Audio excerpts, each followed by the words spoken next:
There have been many talks about finding a solution to the huge gap within intra-regional travel in the Caribbean. Prime Minister Dickon Mitchell, who took office following the June 23rd general election, expressed his administration's determination to provide airlift for Grenadians traveling to neighboring countries. With this in mind, the government of Grenada and the Grenada Tourism Authority announced that Caribbean Airlines Limited has increased their flight schedule to daily service between Maurice Bishop International Airport and Piaco International, Trinidad, effective Friday, November 26, 2022. Prime Minister Mitchell welcomed the increased intra-regional flights, noting the extreme hardship in recent times to move freely between the islands. Trinidad has been the major source market for intra-regional travel.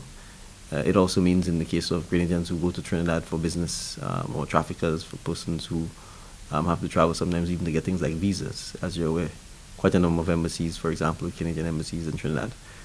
It means at least there's a greater chance of being able to get to Trinidad. Additionally, it allows for greater international connectivity between Grenada and Canada and the US, because it means you can fly from Grenada to Trinidad and then get the connecting flight to take you to some of the international destinations. So it certainly means an ease in the significant restrictions and challenges that we've had. The Monday and Friday CAL service will depart in the evening at 8:15 p.m., arriving at Piaco International at 8:55 p.m., offering connectivity to their Red Eye New York service. The Tuesday, Thursday, and Sunday flights departs MBIA at 11:20 a.m.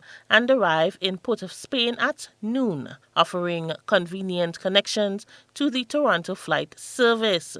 Wednesdays and Fridays flights depart at 9:15 a.m., with the Wednesday service operating via Barbados and arriving at Piaco International at 12:10 p.m., and the Friday non-stop service to Piaco arrives at 9:55 a.m. Prime Minister Mitchell says that while this achievement is far from the solution needed, it is a step in the right direction. we've just started. This is really just scratching the surface. I mean, we are not anywhere close to where we were 2019, and for that matter, anywhere close to where we were in the heyday of what I would call regional travel. As you recall, there was once upon a time when it cost $200 to get to Trinidad, and there were several flights, and not just Trinidad, but throughout the region. So we certainly need, the aim is to get back to that level of service, and hopefully, even if it isn't as cheap as $200, at least to airfares that are far more affordable and far more manageable. So the advocacy will only now begin.